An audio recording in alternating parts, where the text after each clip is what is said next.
Et tout est renversé. Mais qu'est-ce qui se passe? Au moins 4 fois. Alors ils ont vu que ce n'est pas leur Dieu. Aujourd'hui, on a construit une belle église là-bas et des miracles se passent là-bas. C'est ça le combat.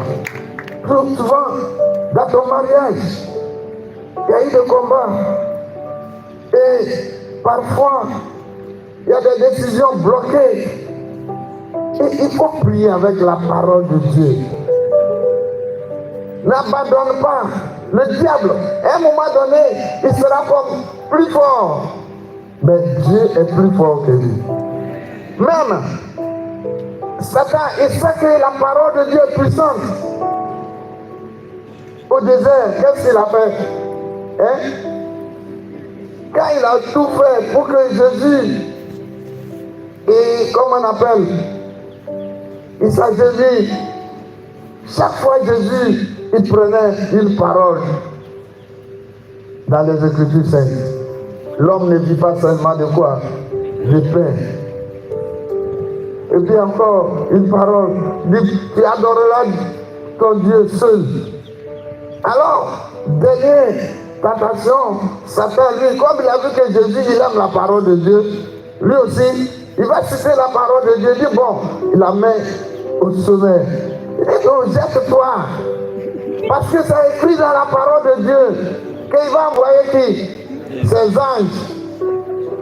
Et puis Jésus a dit, Dieu, et il ne faut pas mettre quoi? Dieu à l'épreuve. Satan, il peut dire la parole de Dieu, mais il ne dit pas cette parole avec la voix du Seigneur. Il dit cela avec la voix de Satan. Et c'est comme ça, on se laisse conduire, frères et sœurs. Si je parle de cela, regarde dans ta vie.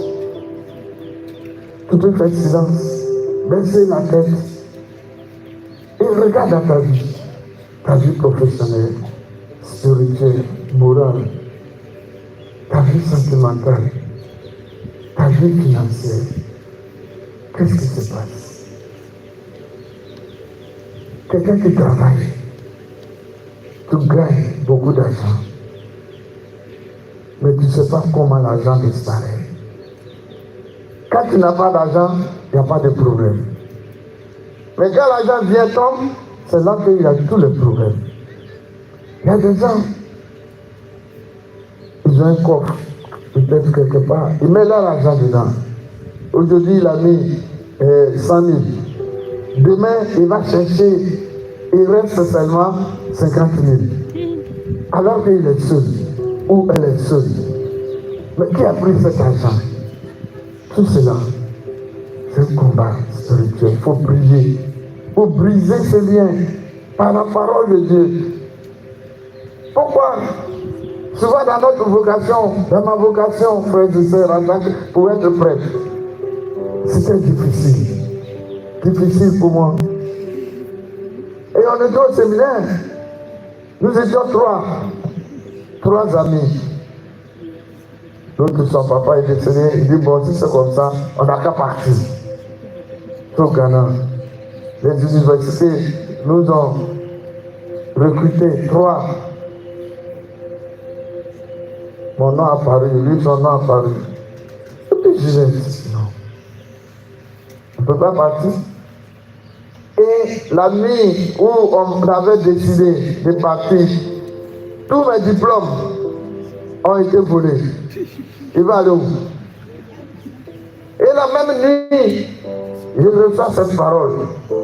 Jérémie 29, 11 à 14. J'ai un plan pour vous. Ce n'est pas un plan de détresse, mais un plan de quoi? Un plan de bonheur. Et quand le lendemain, on est parti à l'église, j'ai donné cette parole à mes amis. Il dit, ah, voilà ce que Dieu nous a donné. On a décidé, si Dieu a un plan pour nous, on ne va pas partir. Aujourd'hui, l'un de mes amis qui voulait partir, il est devenu évêque. Pour nous dire, frères et sœurs, parfois Dieu nous parle, mais on écoute la deuxième voix du Satan. Et cette deuxième voix, souvent nous fait des choses